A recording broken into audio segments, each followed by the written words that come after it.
Hey guys, what's going on? Andrew coming at you, and if you've not been following the news, Sweden is burning. We've had huge heat waves here in Sweden, and it's caused a very dry forest, the perfect, I guess, storm, if you will, for a fire. And there's multiple fires around the country right now, and it's getting close to being higher than it's been since 2014. A few fires last night have actually doubled in size, and the fire services are overwhelmed, and just it seems that all the services we have in Sweden are overwhelmed as far as taking care of this fire. They've had to borrow a couple planes and helicopters, I think, for dumping water over the fires.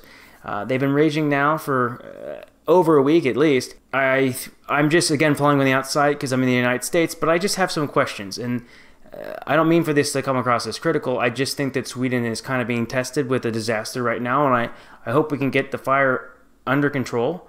So this is only really to just make suggestions or ask for answers of what we can do next. But this year, the Swedish government gave us pamphlets on what to do in case of a disaster, but I kind of feel like the government's now facing a disaster, and this disaster is happening right around the peak time of when everybody starts to go on vacation. I'm not suggesting that has anything to do with anything here. It's just an observation.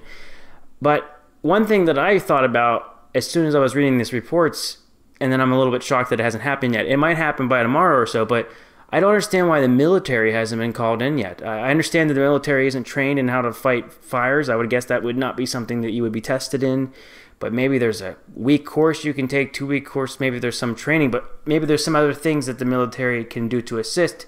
But I just feel like you have people that are in service, their job is to protect the country.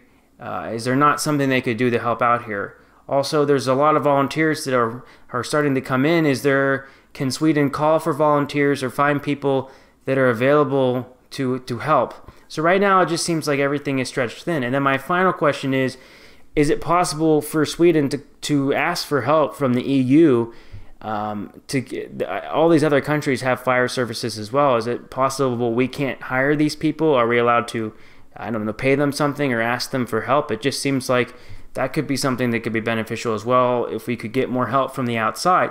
And then my final thought is, if Norway and Sweden maybe are dealing with the same thing, could we not combine forces, or could we not ask some of our neighbors to help us out in the fight for the forest fires?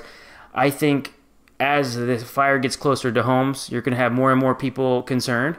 But I think that a lot of people are kind of watching right now to see what happens and see the kind of leadership that we have. And I'm not trying to be critical in that sense. I'm just thinking of it through my American eyes.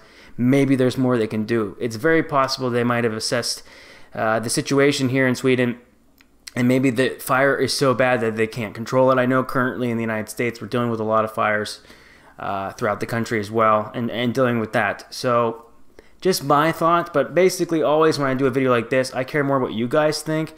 And I want to hear your thoughts as well on what Sweden can do to fight these fires. Does what my thoughts make sense to you? What do you think on as well? And I'll see you guys in the next video. Take care.